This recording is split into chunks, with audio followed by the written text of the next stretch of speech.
কাকা, এই যে তারেক জিয়া দেশে আসলে কি তুমি তার সঙ্গে দেখা করার সুযোগ পাইবা? সুযোগ না পাইলেও আমি তার সাথে দেখা করার জন্য তার বাড়ি আছে, বাসার সাইডে আমি বসে থাকবো পাগল বেশেও হলেও তার সাথে আমি দেখা করার চাবো, দেখা করার আশা আছে। মানে তার সঙ্গে দেখা করার জন্য তার বাড়ির পাশে যে বসে থাকবা? পাশে থেকে বসে থাকবো আমি। তা তোমার তো ঢুকতে দেবে না এলাকার ঢুকতে না নিরাপত্তা দিলেও আমি কর্মী? পাগল বেশে নিয়ে বসে থাকবো, খালি শুধু তার সাথে কথা বলার জন্য, তার সাথে আমি দেখা করার জন্য। তুমি এত ভক্ত তার? হয়। আমি জানি যে মানুষ, ছেলে মানুষ মেয়ের পিছনে প্রেমে পড়ে, তাদের পিছে ঘোরে, কিন্তু তুমি তারেক জিয়ার পিছনে আমি তারেক এত- জিয়াকে ভালোবাসি অন্তর দিয়ে। আগে তো আমি জন্মের পর যখন একটা মানুষ রাজনীতির দিক চলে যায়, যখন বুঝতে পারে, তা আমি আমার অন্তরটাই সেই সময় ওদের দিকে, বিএনপির দিকে টানিছে। তাই তখন না? থেকে আমি আমার অন্তরই বিএনপির দিকে আমার টান। সে দেশে যদি আসে আমি দেখার জন্য তার বাসার দ্বারা আমি বসে থাকবো, আমি খাওয়া না ছেড়ে দিই।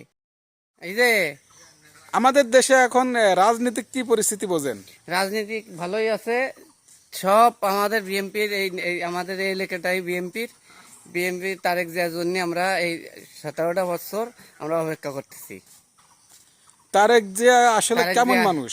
সে ভালো মানুষ, তার মতন একটা মানুষ মনে হয় পৃথিবী নাই, না আছে, না আছে আল্লাহ করতে পারে, আল্লাহ ভালো জানে।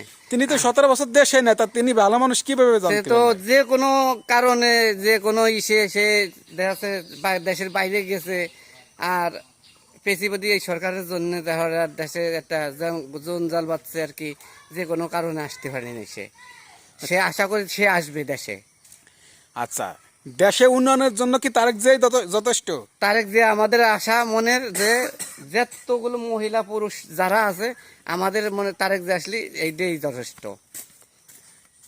সে আসলে হয়তো আমাদের মনটা ভরে যাবে। তাই না? হ্যাঁ, তাহলে তুমি কি অন্তর দিয়ে ভালোবাসি। তাহলে তারেক জিয়ার ভক্ত কাকা তুমি? হ্যাঁ হ্যাঁ, হ্যাঁ, এত ভক্ত? এত ভক্ত মানে ভক্ত তারই। তাহলে তোমার আমি টিকিট কেটে দিই, তার পাশে আমি লন্ডনে যাও দেখা টিকিট করতে। সে দেশেই আসবে আমার আশা। দেশে আসবে না? দেশে আসলে তাকে আমরা দেখতে পারবো।